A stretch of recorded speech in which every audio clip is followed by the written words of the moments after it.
In the 1980s, I was invited to study with a professor at Princeton University to study meditation and different mind-body techniques. I found that it was remarkable and had applications and ways to benefit health that were unbelievable, and that set me off on the path. Mind-body medicine says and is demonstrating that we have the capacity to make very profound changes in the way our body functions. But there are deeper changes at the level of the tissues as well, so that changes in the soft tissues as well as bony tissue can ensue.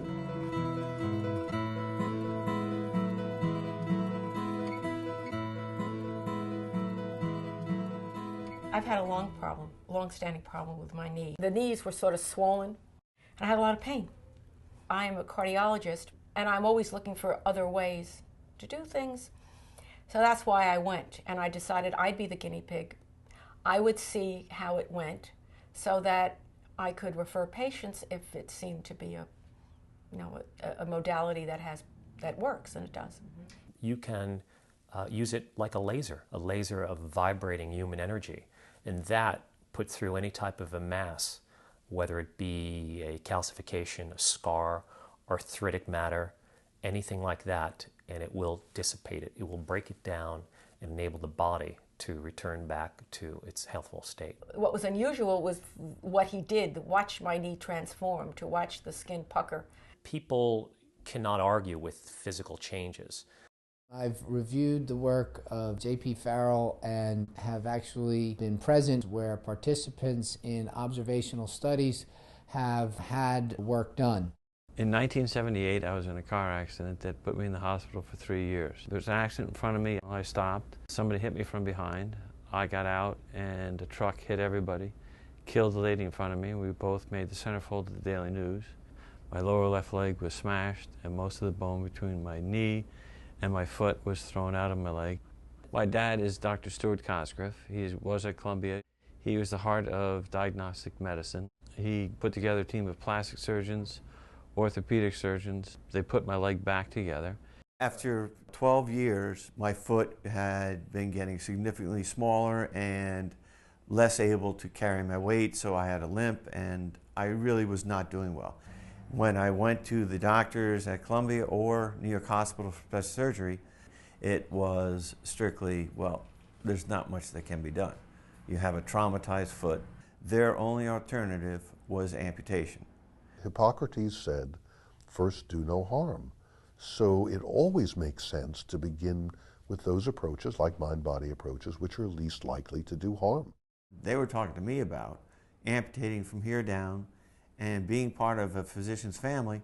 Those were the guys that I thought knew what all the options were. I attribute the improvement I've gotten in my foot to the therapy I got. My left leg, which at one time had no calf muscle at all, being able to do this without any pain whatsoever is extraordinary. I can walk normal gait. I'm just getting stronger and stronger in walking. I began to look at therapies that might hold out some hope for conditions where Western medicine wasn't terribly helpful. The current research being done on the mind-matter interface has demonstrated unequivocally that the mind can affect matter. The mind can affect tissue in the body, soft tissue and hard tissue and bone and different things. I was born with amniotic band syndrome. In my situation, it was a severe case, so I needed to have surgery. I've had about 30 to 35 surgeries. I would take pictures and look at my nose and look at how I looked in the mirror. And in the beginning, it was really thick and wide.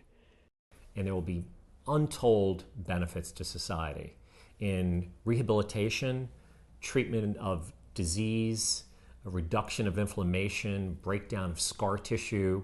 After he was done, he was like, touch your nose. And I touched it, and I was like, oh my God. I noticed right away that the size of my nose, it felt a lot closer, because before my nose was a lot more wider. So I definitely felt the difference. It felt smoother. And I was able to tell that something was different here, which was definitely a positive thing for me.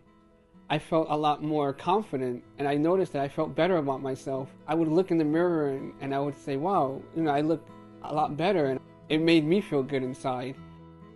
I've seen dramatic change in quality of life. We have an opportunity here to apply the principles of science to rigorously study some alternative modalities that will show results. I trained at the University of Pennsylvania at Manhattan Eye, Ear and Throat Hospital, and I'm on faculty at Weill Cornell Medical Center. There is so much about healthcare and disease that we don't understand. It is so critical that we extract as much therapeutic benefit from all fields of endeavor as we possibly can. I worked for the Office of Alternative Medicine at the National Institutes of Health since its inception in 1992. I'm prepared to use the state-of-the-art scientific equipment so we can understand more about what's happening and build an appropriate scientific foundation to move this whole field forward. If we can harness these ineffable energies that are now measurable in the field of biophysics and harness them and bring them to bear in modern medicine. They've gathered a large number of data on various medical cases that are truly astounding, and I'm excited to work with them to explore the energetics of the human being in health and healing. The research evidence is there. The change in consciousness still needs to happen. This is a very important mission. What I'm most interested in is how is this going to affect my patient? And I want to be part of advancing knowledge. Wow, this is interesting stuff. When I'm invited to play golf at Pebble Beach and somebody says, do you want to come? Do we need a cart? And I always say, yeah, we need a cart to hold the beer, not for me to be able to play.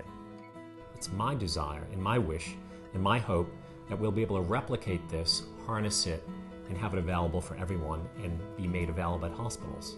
Which is really my heart's desire and my mission in life, to accomplish science underlying the new medicine. That most patients don't have the opportunity to hear from a physician or other healthcare professional that these techniques should be part of their care.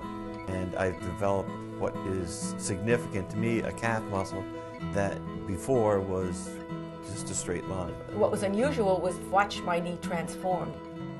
I just wish that this could be available for other children and they could be blessed like I was